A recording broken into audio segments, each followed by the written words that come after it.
struggle. We are not yet there, and the struggle must continue until we liberate this country. The struggle will take many faces. There'll be struggle that will be directed towards economic liberations.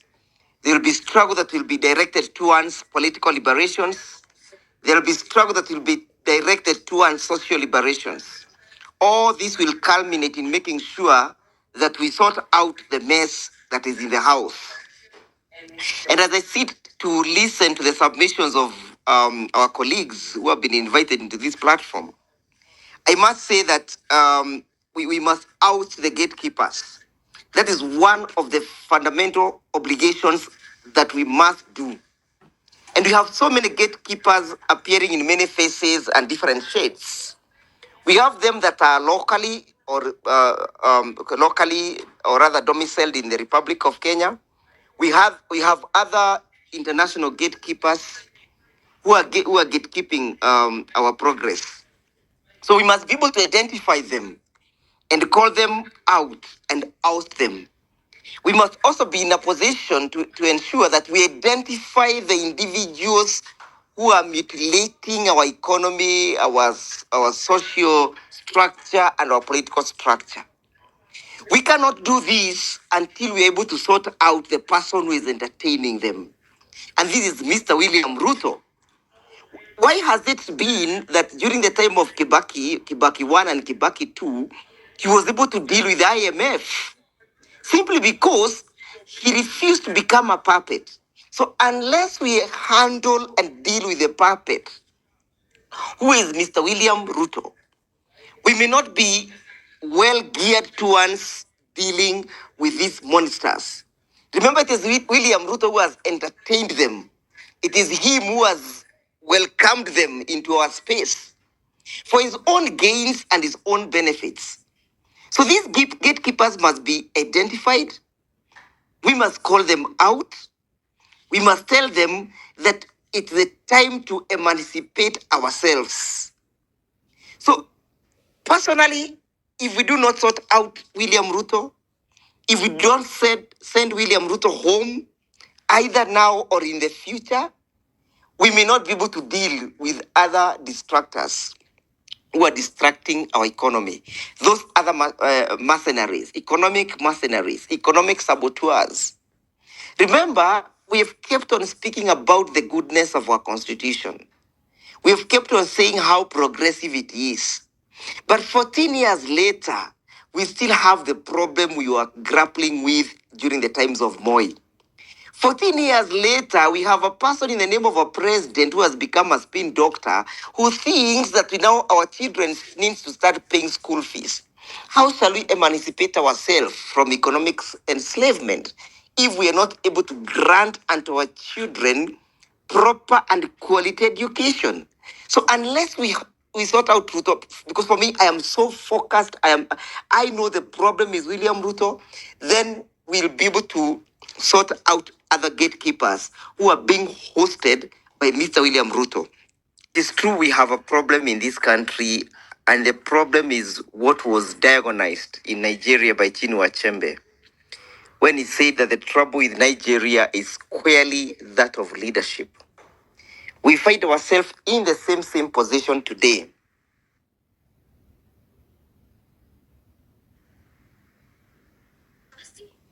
And until we in this country, we'll never be able to come out of the woods.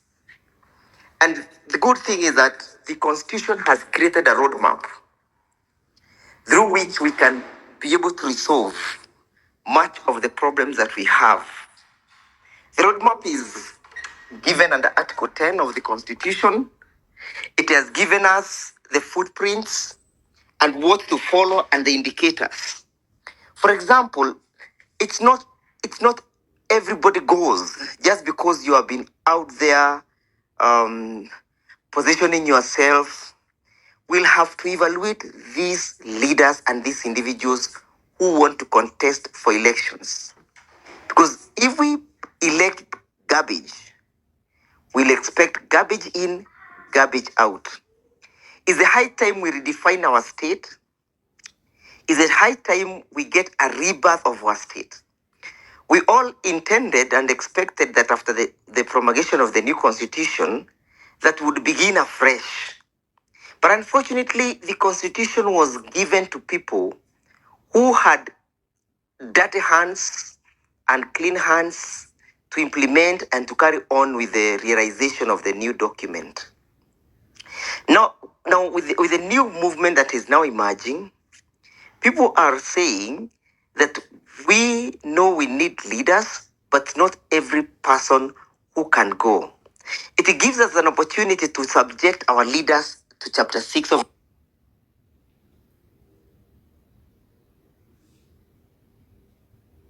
the Constitution. Remember, chapter 6 was mutilated for the benefit of William Ruto himself and others. Retrace our steps. And ask ourselves, if we look at the last 15 years, what is this must we do? Make sure that whoever is elected as a deputy president, whoever is elected to the county leadership or the National Assembly and the Senate, is a person who foots the bill. It is we who shall act as the safeguards. We have enough legislations, but the legislation is not being put into good use. For example, the Leadership and Integrity Act. What else do we need? What legislation do we need? Yes. And I want to connect this with what was happening in Meru. People say that one of the issue in Meru was Kawera went and misled the public that a certain amount of money had been generated. And it turned out that that was not the truth. It might look as a very minute issue, an issue that is perhaps is not even impeachable, an issue that does not even meet the threshold. But what does our constitution say? What does leadership and integrity? It says breathing confidence in the office in which you hold. It speaks about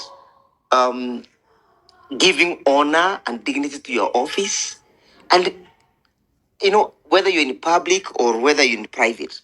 So that is a test we must subject our leaders to.